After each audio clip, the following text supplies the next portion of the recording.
With 8.2 million people, it's America's most populous city, known for its famous skyline.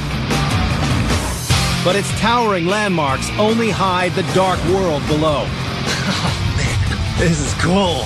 An underworld built by mobsters, bootleggers, and secret societies. From a midtown speakeasy that defied the feds. Oh, man. Fought the mob and served New York's most famous clientele. Oh, how cool is this? To a massive labyrinth beneath the streets, chiseled out by an elusive brotherhood. These are the Sandhog. With one of the deadliest jobs on the planet. To the oldest subway tunnel in the world. Going here, underneath the streets of Brooklyn, New York. A tunnel hiding an assassin's diary and the secret world of the Freemasons. There's even the seedy underground of an ancient Chinese gang. We're peeling back the layers of time on Cities of the Underworld. New York's secret societies.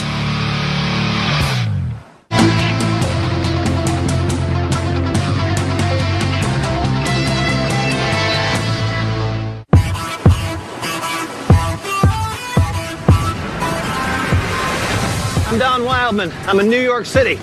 Now, most of the world would recognize this city's famous skyline, and most of its 8 million residents would tell you they know everything about this town. But the fact is, the foundations of New York were laid by secret societies.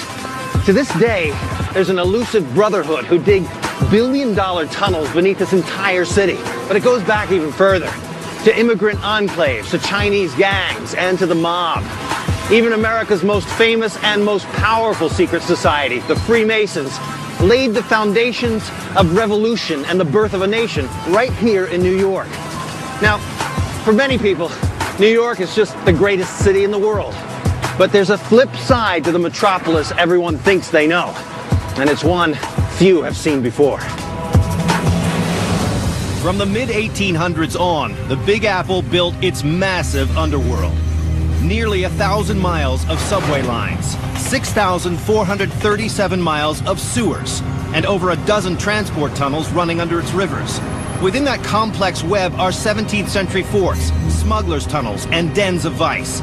An unseen subterranean maze beneath one of the world's most important cities. In the roaring 1920s, a different kind of underworld emerged.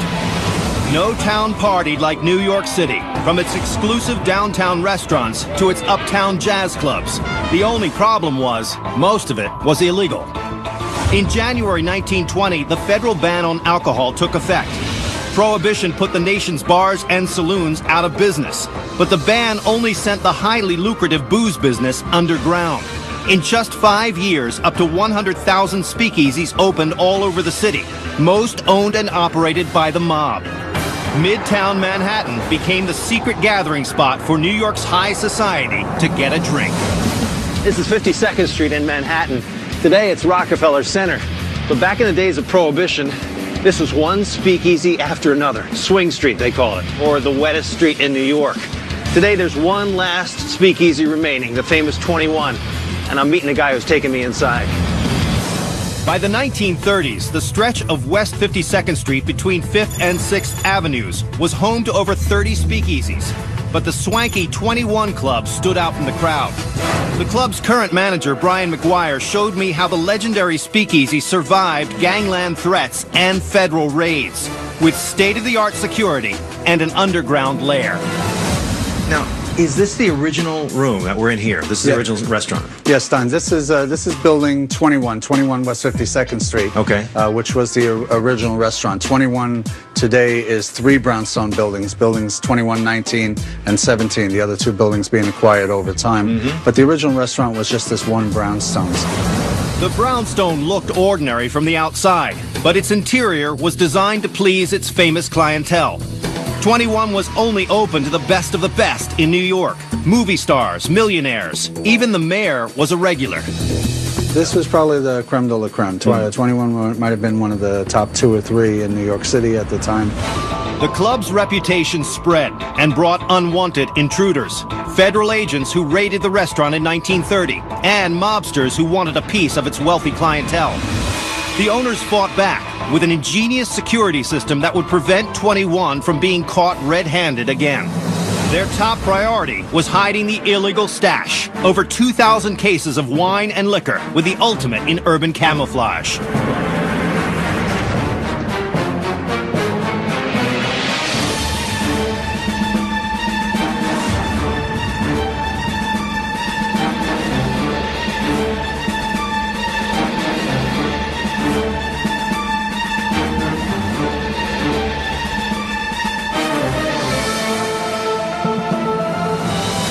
This is the wine cellar here? Well, the wine cellar is here, if you can find it. It's an alcove.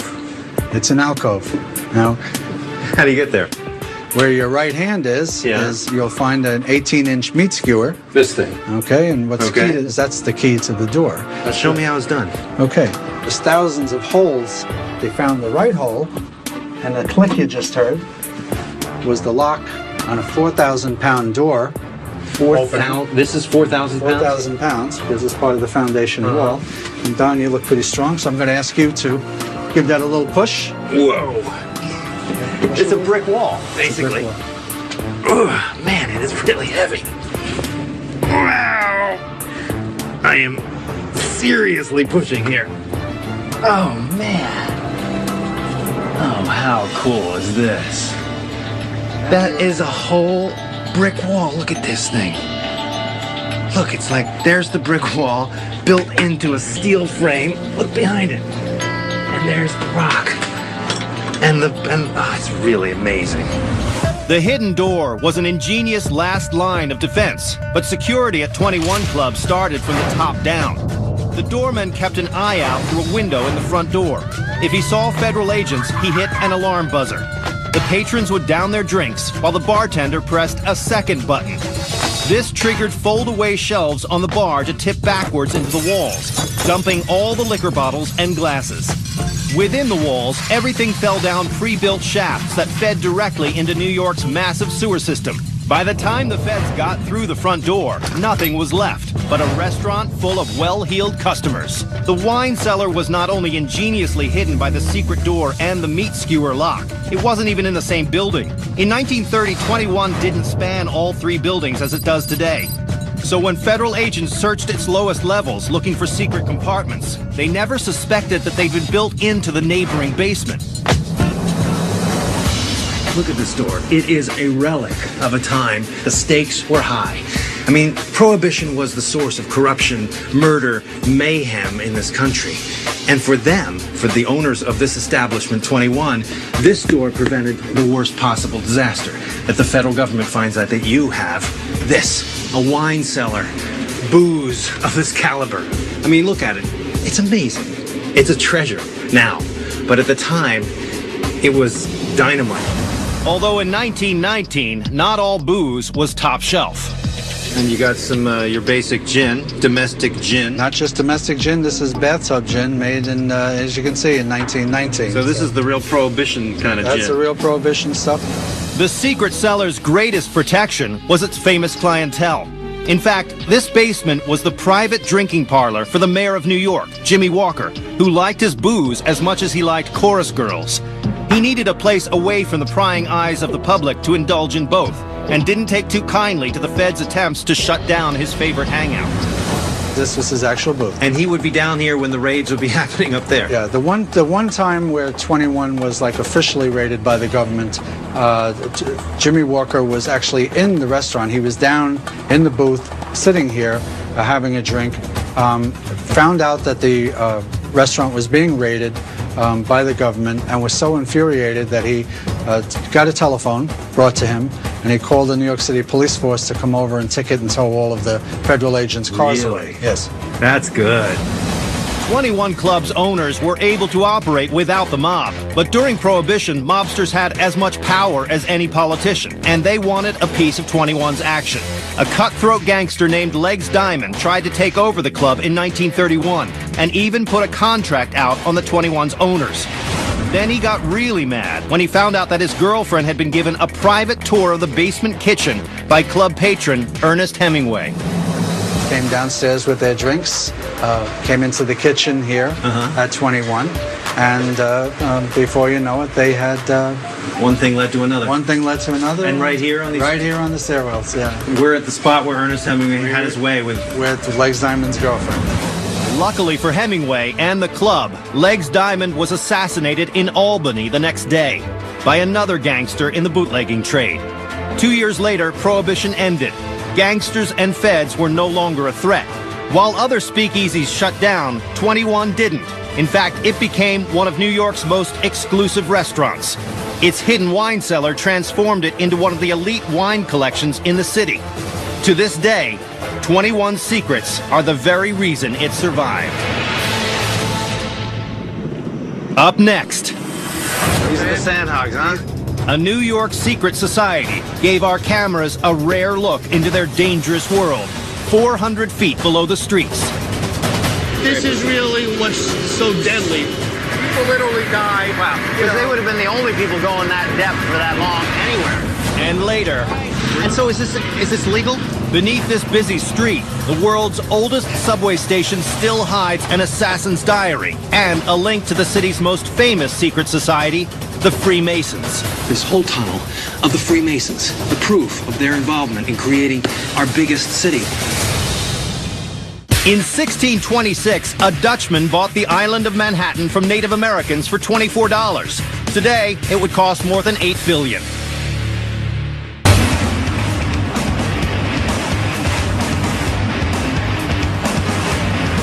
New York City's crowded underworld is filled with rumors and legends. Abandoned subway stations, ghost trains, even railroad tracks that lead to nowhere. But while these stories became the stuff of urban legends, few New Yorkers realize that there's actually a highly skilled society hollowing out New York's underground. Hundreds of them have died working on one of the most deadly jobs in the world, turning New York's bedrock into a labyrinth beneath the city. Walking around New York, you tend to get caught up in the bustle of people and the towering skyscrapers above. But before anything gets built up here, an entire world has to be engineered down below. And for over 130 years, an elusive group of specially trained guys have been working round the clock to do just that. They're called the Sandhogs, and they work up to 500 feet below the surface to keep New York running up above. Sandhogs get their name from their origins as diggers in New York's sandy soil. But such little documentation exists on them that all we do know has been passed down only from generation to generation. So I met up with a third-generation Sandhog, Rich Fitzsimmons, Hey, Don, what's up? Yeah, finally got to meet. who got me exclusive exposure to the select group to find out what daily life is like tunneling over 100 feet beneath New York. So, yeah, we're going to show you around the hog house, introduce you to some of the These men. are the Sandhogs, huh? These are them. These Sandhogs, or Local Union 147, are contracted by the city to do some of the largest and toughest projects in New York's vast underworld. Ever since their first gig in 1872, if there was an underground project in New York, chances are the Sandhogs were responsible for it. The subway, the sewers, the Lincoln Tunnel, the foundations for the Brooklyn Bridge. The list of their work is massive. All right, here we go. Sandhog house early in the morning. The first shift getting down 6:45 in the morning. We're going down together on the man trip train. Here we go. Outside, an elevator takes us down 85 feet to the Man Trip train, a subterranean work train that works throughout the day, 8 stories deep into the heart of New York's bedrock.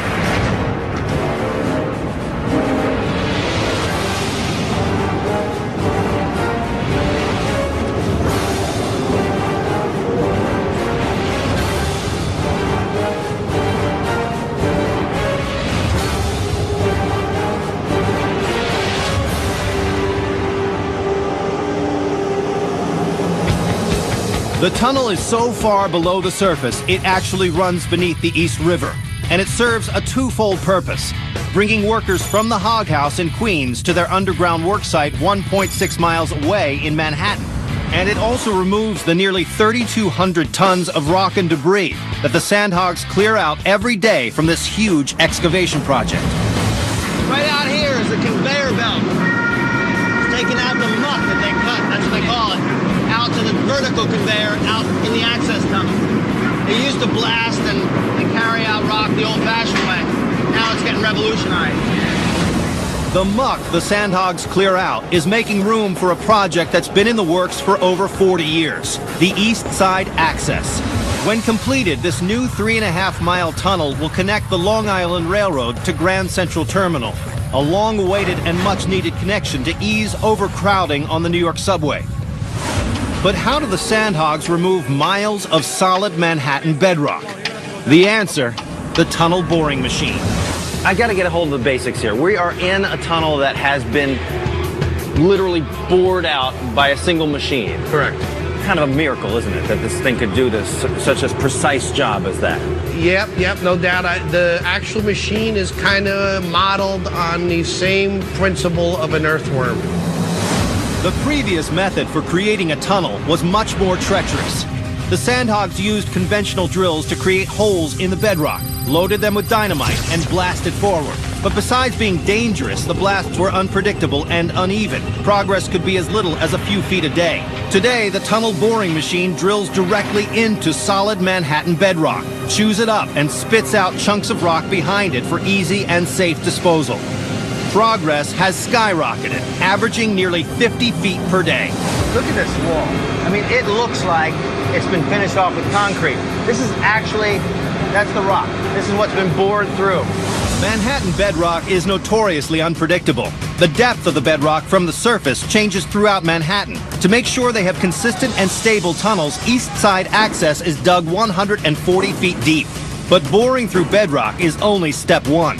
Sandhogs have to remove tons of debris, secure the tunnel against collapse, and run utility and waste lines, literally creating the tunnel as the machine digs. And these are Sandhogs too. These are all Sandhogs, yeah. If they got a shovel in their hand, they're Sandhogs. And if they got a shovel in their hand and they're not, they're in trouble. While the machine has made life somewhat easier and safer for the Sandhogs, there's an invisible and deadly threat they all have to be aware of. This is really what's so deadly, really. You see all the, you can see the shiny particles in there. Yeah. That's our biggest enemy down here. When the dust is evident and when the air quality isn't as good as it is right now, we would have masks on. So the mica, the silica, it gets ground up into a very fine dust. Correct. And you get that in your lungs? Yes. But this is the life of a Sandhog. Every day, cranes and winches lower enormous drills, bulldozers, and buckets filled with 3,000 pounds of rock over their heads. Rocks fall, tunnels flood, and because Sandhogs dig so deep, they face another threat, the bends. During their first project laying the foundations of the Brooklyn Bridge, 27 Sandhogs died digging under the East River.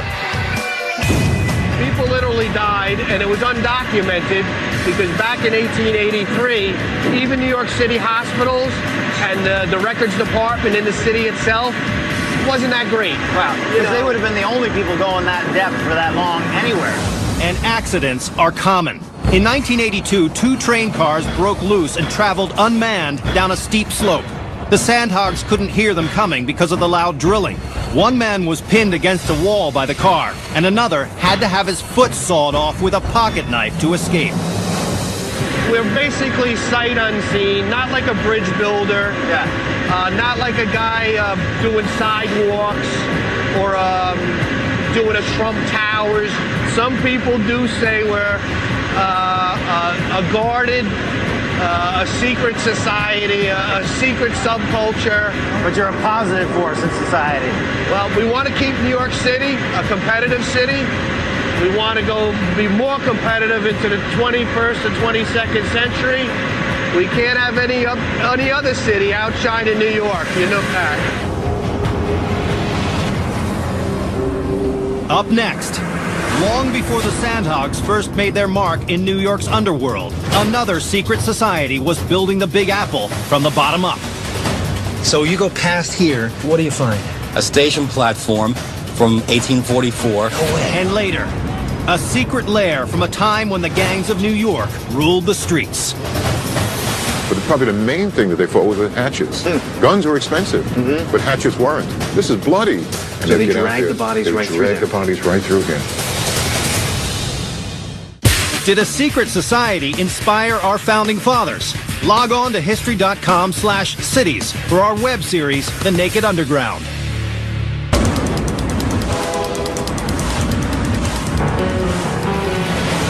New York is famous for its legendary subway system, with millions of passengers riding the rails 24/7 every day of the year. And there are some locals who would tell you they know every inch of New York's 850 miles of subway line. But for over a century, there have been rumors of a ghost tunnel, a long-lost subway line that predates even the oldest subway tunnels in the world. And that's how it remained, lost and forgotten, until a gutsy group of urban explorers finally found the holy grail of New York City's underworld. Most people think London has the oldest subway in the world. But New York actually opened the first subway tunnel almost 20 years before London's underground went public. The tunnel runs 30 feet beneath Brooklyn's Atlantic Avenue, but it's much more than a relic of old New York. The tunnel is filled with legends. Here, bootleggers stashed their moonshine, an assassin hid his long-lost diary, and the country's most famous secret society, the Freemasons, laid the foundations of the world's oldest subway station. Since building a train tunnel in 1844 underground was a huge project that took money and political clout, the Freemasons were the only ones who could pull it off.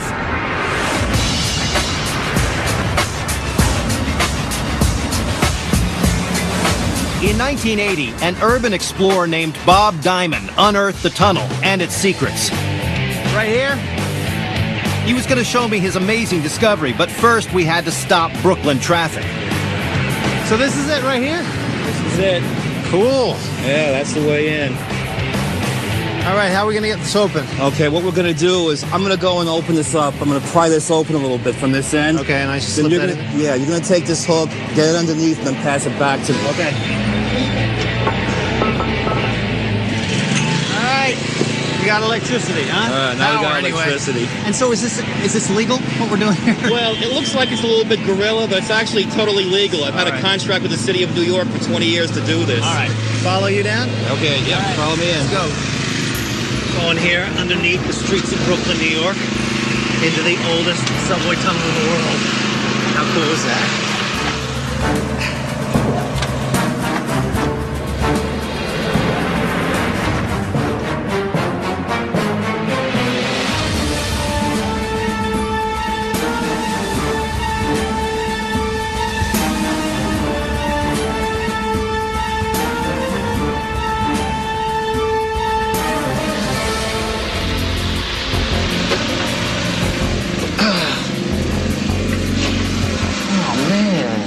So, wait, so this whole thing looks like it was filled in with dirt. It was. The dirt came across all the way across like this. So I had about this much space to crawl on my belly between that manhole cover and the concrete wall. So you're in the pitch dark. In the pitch dark with an air tank on my back. Oh, because really? we didn't know if there was any air in here. Yeah. And it was just like Raiders of the Lost Ark. Bob pieced together the tunnel's probable location through a newspaper article from 1911 and a map from 1868. He found himself crawling in a dirt-filled tunnel beneath Brooklyn's streets. So he and some friends cleared out 100 cubic yards of dirt by hand. Bob believed the only thing standing between him and the tunnel was a concrete wall. So he set up to blast away the last obstacle. Wow, so you had to blast out this hole here. Yeah, the casting was there, but it was plugged in with bricks and cobblestones that were cemented in. All right. Oh, man. That's pretty big, huh? This is cool. You know It's huge. Oh, yeah, it just keeps going. Whoa. Now you can see how big it actually is. Sure. The New York subway system officially started in 1904, but this tunnel was its dry run 60 years earlier. At half a mile long, it was the end of the line for the Long Island Railroad at the East River. But because of the train cars' poor brakes and the dangerous traffic up above, the tunnel had nowhere to go but underground. This is brand new technology Right. in this time. Right. They had no subway yet. Right. Even in London, they had no No. subway. This No. is way before everything. Way before. This was innovation. What they basically did is they took elements of the 19th century industrial revolution and combined it with Roman civil engineering techniques, because the Romans built things similar to this for highway underpasses 2,000 years ago. All right. 2,000-year-old Roman engineering met the Industrial Revolution in a method called cut and cover. Instead of mining a tunnel under New York, workers were hired to rip out the street with picks and shovels. Once they had dug a ditch 34 by 32 feet and a half-mile long, they brought in strong Manhattan bedrock for the walls, 6.5 feet thick at the bottom, tapering to 4.5 feet thick at the top. Finally, a brick-arched ceiling was put in place, and the street was relaid over it. Today, the construction is so strong, the brick's strength not only supports the streets, cars, and trucks above, it could hold 6 times that and not collapse. How do you build a tunnel like this before they'd ever done this? Well, you need to have the right people involved. First, we had Cornelius Vanderbilt, who was in charge of the construction. Right. Then you had a crew of 900 Irish laborers, which were more effective than steam shovels. And, of course, you couldn't do anything in New York State without the Freemasons back then. They ran everything.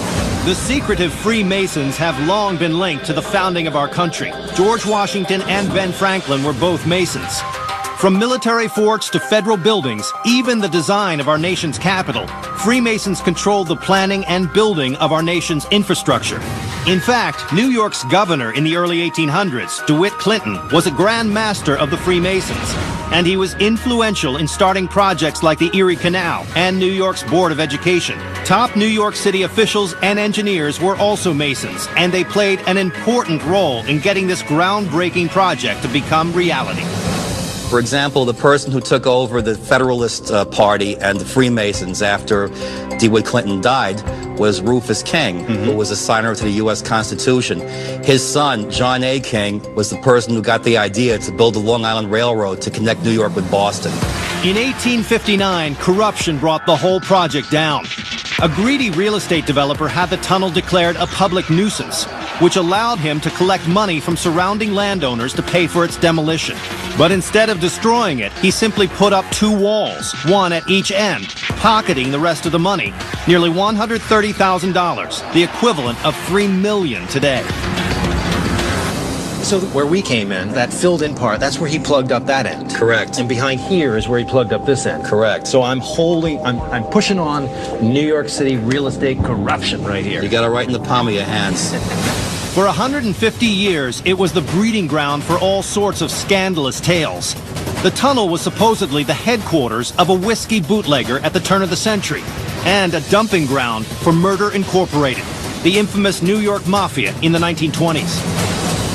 We found some smashed up 5-gallon whiskey jugs and a piece of pottery that said Daniel Cavanaugh, liquor dealer, 20 Atlantic Street. Really? I looked him up in the old city records, and he had a liquor store at the mouth of the tunnel near Columbia Street. So he's brewing his stuff down here. But the biggest mystery has yet to be solved. Behind this second wall is the tunnel's old train platform, a platform Bob believes holds an abandoned locomotive that may contain an assassin's secret. After John Wilkes Booth shot President Lincoln, he was hunted down and killed. Investigators found his diary on his dead body. In May 1865, a conspiracy trial was held, but Booth's diary was conspicuously absent. It was later rediscovered in a War Department file. Only 18 pages were mysteriously missing. So you go past here, Right. 200 feet, what do you find? A station platform from 1844. No way. Yeah, they find a portal area made out of marble and granite, and there's probably a steam locomotive buried back there. You have proof of this? Oh yeah, the same documentation that I used to find the tunnel says they left a locomotive back there. It's suggested that the missing pages of Booth's diary were hidden in a tunnel near an abandoned locomotive. The long-forgotten train car under Atlantic Avenue would have been the perfect location. Bootleggers, prohibition, Murder Incorporated, all kinds of nefarious dealings. This is subterranean New York. Really, this rubble is the building blocks of New York, this whole tunnel of the Freemasons, the proof of their involvement in creating our biggest city. Never mind our whole country. They could get together, create something that had never been tried before, a subway underneath the streets of New York. And this is what goes on to inspire bigger and better and greater projects down the road. Up next, an underworld beneath the streets of Chinatown, seedy vice dens, secret escape tunnels, and a battleground for bloody turf wars. So this is it here? Yeah, this is it.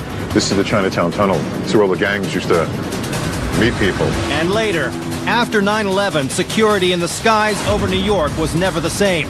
But 150 years earlier, threat of attack came from the sea. New York City has 722 miles of subway track, over 6,374 miles of streets, and 6,400 miles of sidewalks.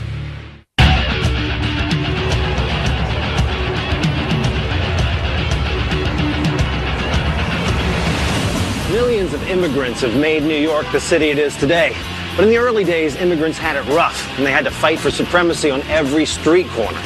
So they formed separate neighborhoods, all crammed in the middle of the Big Apple. You had the Irish in Five Points, the Italians in Little Italy. And down in Chinatown, two of the most dangerous gangs of all. They all fought for turf by waging bloody battles in the streets and in the underground.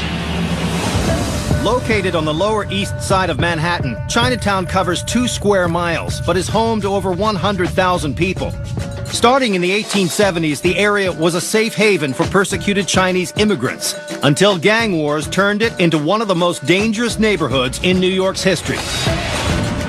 Art Zuckerman is an expert on Chinatown and took me into its dark underworld. I'm good. Welcome to Chinatown. Thank you. So this is dead center Chinatown, This right? this is really old Chinatown. This is as old as you're going to get. Oh, okay. Chinatown has expanded dramatically, but this is really the oldest part of Chinatown. And you can imagine going back to the 1870s to early 1900s, there were opium dens here, there were gambling casinos, there was prostitution, there was an incredible amount of things. A lot of that was underground here. All of it is underground because they really had to be hidden from the police. In the late 1800s, Chinatown was a haven for businesses of vice and a center of power for Chinese gangs. At the time, the Chinese were emigrating to the U.S. in large numbers. Over 70% of the workforce that built the Transcontinental Railroad were Chinese, but they were treated as little more than slaves with no legal rights and were the targets of brutal racist attacks. There were massacres on the West Coast where Chinese were being killed, and then they had no laws, they had no rights whatsoever. So they started coming to a city that was an immigrant city. Like the Irish in Hell's Kitchen and the Italians in Little Italy, the Chinese banded together in small communities. They formed their own associations and secret societies and developed a self-reliant underground economy. But the social clubs where these outsiders gathered were also fronts for powerful gangs known as Tongs. The Tongs were the American version of a much older secret society in China, known as the Triad Society. The Triads were formed in the 1600s to overthrow the ruling dynasties in China. They were rebels and well-trained militants. When they arrived in New York and regrouped, they turned into gang lords, extorting protection money and running seedy businesses. By 1900, the two most powerful Tongs, An Liang and Hip Sing, were locked in constant bloody battles for control of Chinatown's profitable vices, gambling, opium, and prostitution. But probably the main thing that they fought with hatchets. Guns were expensive, but hatchets weren't. Okay. That's why, you got these really cleavers. This is bloody. When they cut your fingers off and things like this, it was really a very traditional kind of violent area. The most dangerous part of Chinatown was known as the Bloody Angle. It was named that because where Doyers Street curves was a hotspot for Chinese gangs to fight their turf wars. The reason the street was so popular is because if you're in a gang war and you want every advantage you can get, you're going to hide behind nooks and crannies. I could go in here and hide in this corner. Sure. And all of a sudden someone's coming out over here. You wouldn't see me. Yeah. And I can jump out. And that's why this labyrinth of networks of highways below the ground level and the tunnels was so great. Okay. Because the surprise element, you could really attack people. So you're saying underneath the street there are tunnels There's a maze, throughout. literally a maze. In addition to alleys and doorways, Chinese gangs used an elaborate underground maze of tunnels and manholes to launch surprise attacks and to disappear when the police tried to stop them. Even today, the people here keep a tight lid on their underground, and many of the tunnels remain blocked off. So this is it here? Yeah, this is it. This is the Chinatown Tunnel. This is where all the gangs used to meet people.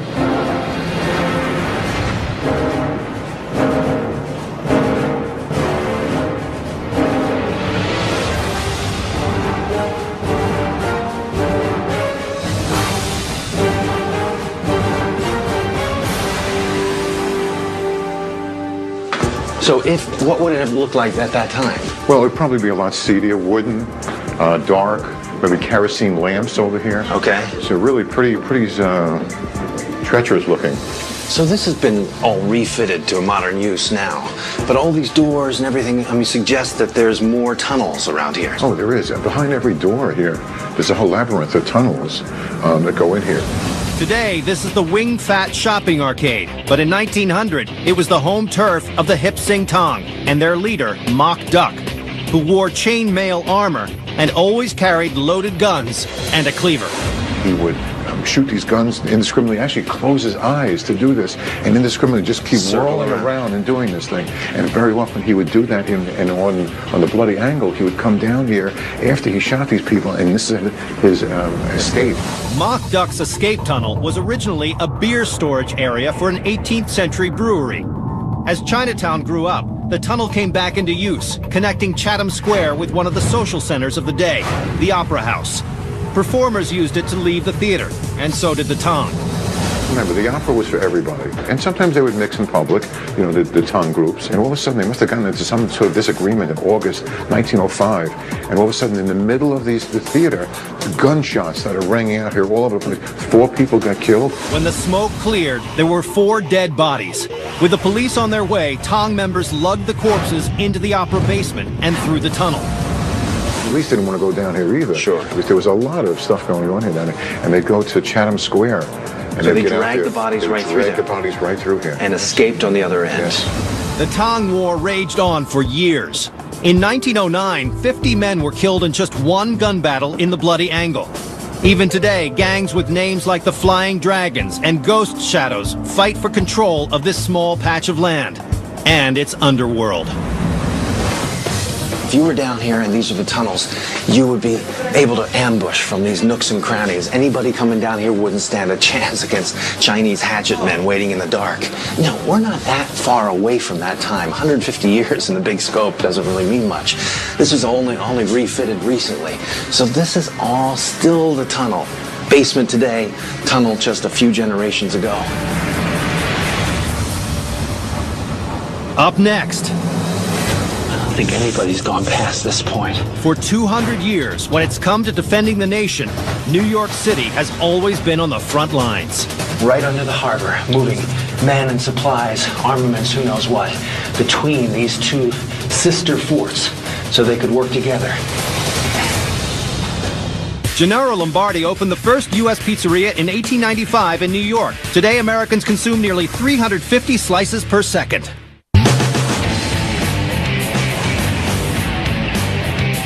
New York has always been pushed to new heights by secret societies and clandestine organizations operating behind the scenes. And there's no group more secretive or more powerful than the U.S. military. One of the Army's greatest contributions to New York was a strategic fort and underground network that once protected the city's vital waterways, but is now almost forgotten. New York is filled with little secrets, but few people know about the not-so-little secret called Fort Totten. Its design and the innovative weaponry used there protected our nation's biggest city for over 150 years. And I'm meeting Sergeant John McCoy, who's going to show me how this was done. You know how many battles have taken place on the doorstep of America's largest city. New York Harbor was the site of major battles in the Revolutionary War, the Spanish-American War, even World War II, when Nazi U-boats sunk over 1,000 ships here, killing thousands of Americans. And then the entire world was shocked on September 11th, 2001, when New York's Twin Towers were struck at the tip of the harbor, taking the lives of 3,000 people. For over 100 years, enemy forces believed they could move right into New York Harbor with little or no resistance. But with a design put in place by military leaders during the Civil War, the harbor forts have been able to keep any boat from ever getting too close to the city. And Fort Totten has been right at the front lines. I got special permission to explore Fort Totten's underbelly. Welcome to Fort Totten. Thank you. Park Ranger John McCoy was going to take me through it. Fort Totten is perfectly positioned to guard Manhattan from an ocean assault. It was built on one side of a narrow channel where the East River spills into the Long Island Sound, and less than a mile across the water from another stronghold, Fort Schuyler. Together, they created a 2-pronged defense system for one of the city's most vulnerable points. The whole lower east and west side of Manhattan was ports, so it was in a way sort of like a heart of shipping. So, I mean, New York is vulnerable, America is vulnerable. Exactly. Built in 1862 as the Civil War was heating up, Fort Totten had high lookout points, cannons, and soldiers at the ready for Confederate gunboats. But when a new enemy and a new war surfaced 30 years later, the two forts developed a hidden subterranean weapon. In order to save New York, the Army not only went underground, they went underwater, planting a series of underwater mines in the riverbed between them. These mines, also called buoyant torpedoes, were first placed in the 1890s during the Spanish-American War. Arranged in a grid, they were weighted down by anchors so they couldn't be seen. But these weren't the self-explosive modern mines of today. These weapons needed to be activated by the soldiers in the fort. The mines were all connected to a distribution box in the water, and then back to the fort via a long submarine cable. If a soldier saw an enemy vessel approaching, he could activate the specific mine that was closest to the ship, leaving the others intact in case of further assault. So it wasn't the ship hitting the mine that detonated it. It was somebody actually triggering it off. Switch, yes. I never knew that. But Fort Totten had more than an underwater minefield at its disposal. The fort itself was originally designed to hold an arsenal to protect New York during the Civil War. But as weaponry evolved from 19th century cannonballs to heavier artillery in World War II, the design of Totten still worked for hiding highly explosive munitions.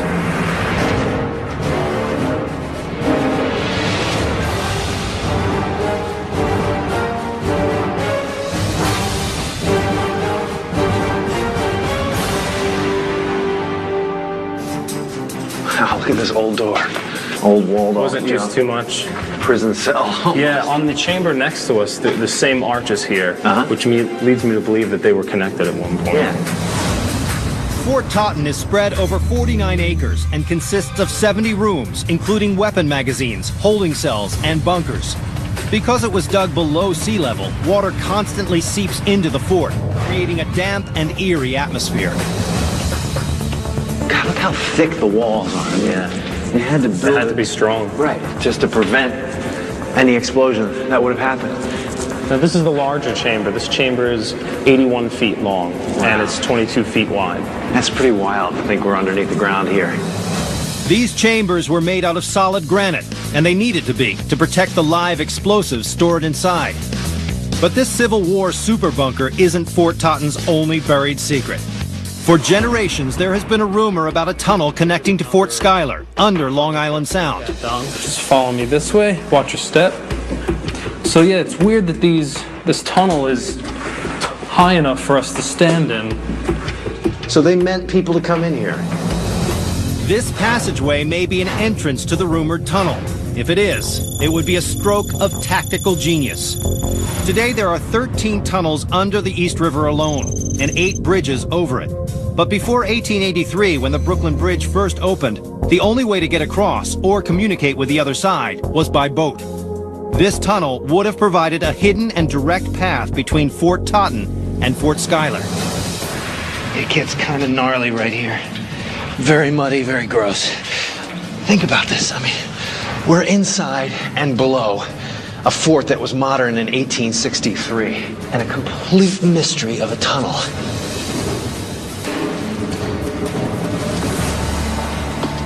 All right, this is where it really starts to get treacherous and low. I don't think anybody's gone past this point, but we can go a little bit further. Can't really get any further down here. But you can imagine, and it's likely that this goes onward and quite possibly underneath the harbor, connecting this fort, Fort Totten, with Fort Schuyler across the way. I mean, think about it.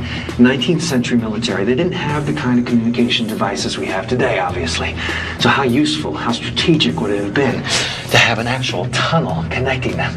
And they could have done it right under the harbor, moving men and supplies, armaments, who knows what, between these two sister forts so they could work together. The tunnel has since collapsed, buried under the harbor forever. Fort Totten's designs were ahead of their time, secrets that helped keep America's largest city safe from enemies over a span of nearly 150 years. And those military secrets continue to be buried somewhere deep in New York's underworld. New York was built on a foundation of secrets. Tunnels used to fight bloody turf wars. A groundbreaking subway tunnel. A speakeasy that defied both feds and mobsters. and a dedicated fraternity that literally gave their lives taming the underground every day. New York owes its rise to greatness to sights unseen and groups unheard, societies that are willing to build the city up by going underground.